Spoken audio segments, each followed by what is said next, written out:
చాలా అంటే చాలా రుచిగా టిఫిన్స్లోకి అలాగే బగారన్నం జీరా రైస్ ఇలా అన్నిట్లోకి ఉపయోగపడే సూపర్ రెసిపీ అండి. మరి ఈ రెసిపీని ఎలా తయారు చేసుకోవాలో చూద్దాము. Hello friends, welcome to Andhra kitchen. ఈ రెసిపీ కోసం ముందుగా మనం ఇక్కడ నేనైతే జీడి నూక తీసుకున్నామండి. అంటే జీడిపప్పు అయినా తీసుకోవచ్చు. ఈ జీడిపప్పు కానీ జీడి నూక కానీ రెసిపీ తయారు చేసుకునే ఒక 10 నిమిషాలు ముందుగా వేడి నీళ్ళలో నానబెట్టేసుకొని పక్కన పెట్టేసుకోండి. అలాగే ఈ రెసిపీని మనం మిల్ మేకర్ అదేనండి సోయా చంక్స్ కాంబినేషన్తో తయారు చేసుకుంటాము. ఇక్కడ నేను 1 కప్పు వరకు ఈ విధంగా సోయా చంక్స్ని వేడి నీళ్ళలో నానబెట్టుకుంటున్నానండి.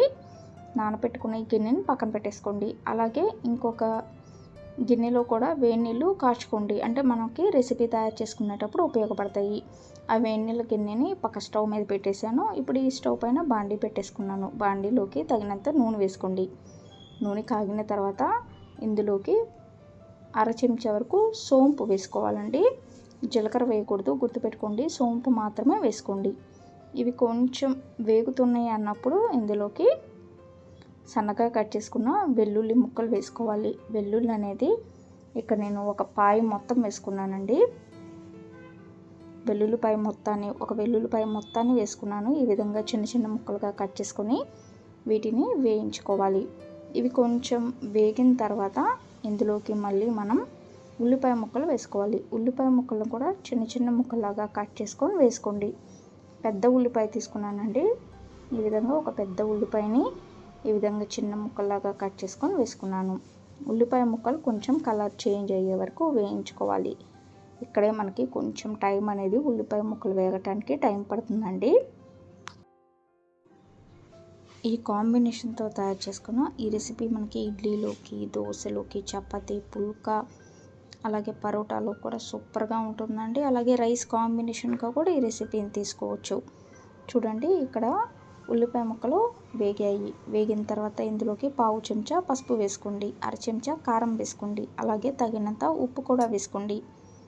ఉప్పు వేసుకున్న తర్వాత 1/2 చెంచా వరకు ధనియాల పొడి కూడా వేసుకొని బాగా కలిపేసుకోవాలి.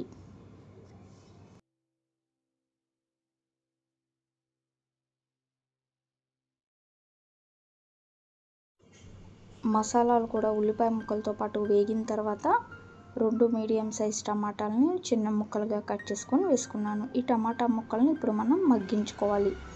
లో ఫ్లేమ్లో పెట్టేసుకొని చక్కగా మగ్గించుకోండి. మరి టమాటా ముక్కలు మగ్గే లోపల మనం ముందుగా జీడి నూకని వేడి నీళ్ళలో నానబెట్టుకున్నాం కదా, ఇప్పుడు ఆ జీడి నూకని మిక్సీ పట్టేసుకోవాలి. వేడి నీళ్ళు వంపేసుకొని జీడి నూకని మిక్సీ జార్లో వేసుకొని మెత్తగా మిక్సీ పట్టేసుకోండి.